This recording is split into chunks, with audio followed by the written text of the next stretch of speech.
വെള്ളിമാട് കുന്നിലുള്ള ഒരു വീരാനാജി ഒരിക്കൽ എന്നോട് ശേഖന്റെ വള്ളി എന്ന് പറയണ്ടേ, മോനെ ഇത് ആരായി കിടക്കുന്ന എനിക്കറിയോ, ഈ മഹാനായ മടവൂരിനെ ഇങ്ങനെ അറിയോ എന്ന് ചോദിച്ചിട്ട് ഈ വീരാനാജി മരിച്ചുപോയി. അദ്ദേഹം എന്നോട് പറയാണ്, ഞാൻ പിന്നെ മക്കത്ത് സൗദി അറേബ്യയിൽ ഒരു ജയിലിൽ കുടുങ്ങി, നിരപരാധിയായിട്ട് കുടുങ്ങിയതാ മോനെ.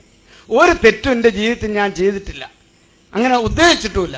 അങ്ങനെ ഞാൻ നിരപരാധിയായി ജയിലിൽ കുടുങ്ങിയപ്പോൾ ഞാൻ കുറച്ചെല്ലാണെന്ന് വിഷമിച്ച് 1-2 ദിവസം ഇങ്ങനെ വിഷമിച്ച് ഞാൻ 2-ാം ദിവസവും ഞാനിങ്ങനെ ചിന്തിച്ച്, ഞാൻ എന്തിനാ ഈ ഷെയ്ഖിൻ്റെ അടുത്തിങ്ങനെ പോയാൽ, എൻ്റെ ഒരു ഷെയ്ഖാണല്ലത്, എപ്പോഴും മൂപ്പരായിട്ട് സി എം വലിയതായിട്ട് ബന്ധപ്പെടുന്ന ആളാണ്.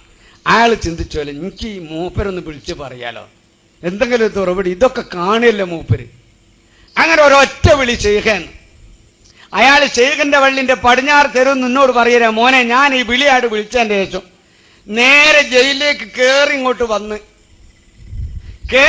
എൻ്റെ കൈ ഇങ്ങോട്ട് പിടിച്ച് കൊണ്ടുപോയിട്ട് ഓഫീസിൽ കൊണ്ടുപോയിട്ട് കുറേ നേരം അറബിയിൽ ബഹുമാനപ്പെട്ട മടവൂർ ഓർ സംസാരിച്ച് ഇയാൾ കുറ്റവിമുക്തനാണ് എന്ന് ബോധ്യപ്പെടുത്തി അതിൻ്റെ കടലാസോടുകൂടി എന്നെ കൊണ്ടുവന്നിട്ട് എൻ്റെ റൂമിലാക്കി. പിന്നെ ഞാൻ മൂപ്പരെ കാണില്ല.